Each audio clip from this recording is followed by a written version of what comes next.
Okay, we've got 50 milliliters of water. We have one Cheeto with a mass of 1.85 grams. And we have one marshmallow with a mass of 5.57 grams. We have an initial temperature in the water of 15.2 degrees Celsius. Well, the heater's on in the room, and it appears that the temperature of the water's gone up to 15.6 degrees Celsius. So that will be our new baseline number, 15.7. This is very sensitive temperature probe. 15.7 will be our baseline. All right, let there be fire. We're gonna light this bad boy up. Whoop, not quite. And then we shall put it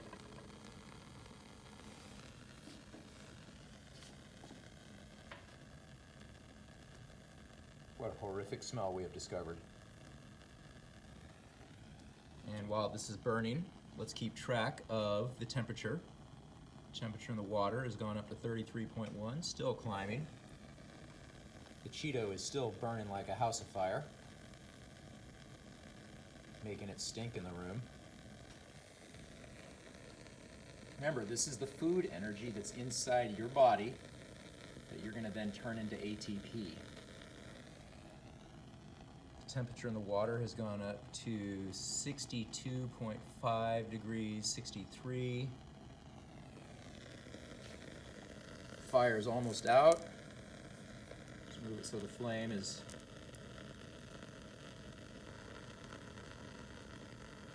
see what the temperature is. 64.2, 64.6.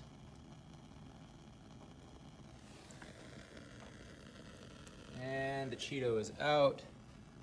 The temperature peaked at 66.1 degrees Celsius.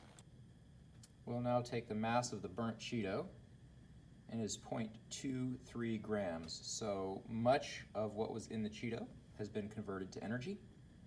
Not directly converted to energy, but the chemical bonds have been broken and matter went up as smoke and soot. Some of that soot you can see here on the outside of the can. Okay, I have refilled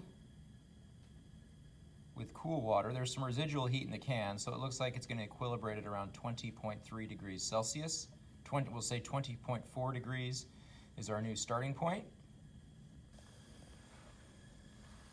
And we're going to go ahead and light the marshmallow on fire. Now remember, the goal is to test our hypothesis. Which one is going to have more energy per unit of weight, the marshmallow or the Cheeto? Let's take a look. Okay, we'll get the marshmallow burning, and we'll put it under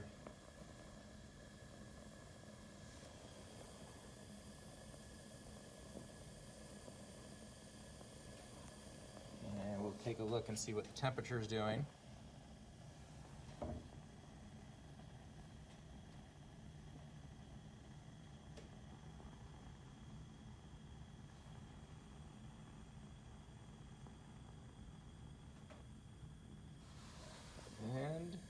Looks like the marshmallow is out. Looks like we peaked out at 31.7 degrees Celsius. And it's already going back down. Okay, this time clearly the whole marshmallow didn't burn. So I want you to try to come up with a hypothesis as to perhaps why the marshmallow didn't burn completely, whereas the Cheeto burned all the way to a little cinder. And then let's take a look at the final mass. So quite a bit less of the mass of this marshmallow was converted into, was released as energy.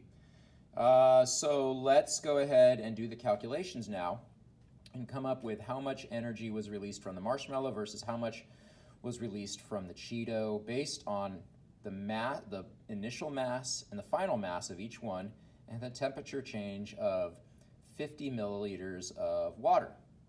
All right. Have fun with the calculations.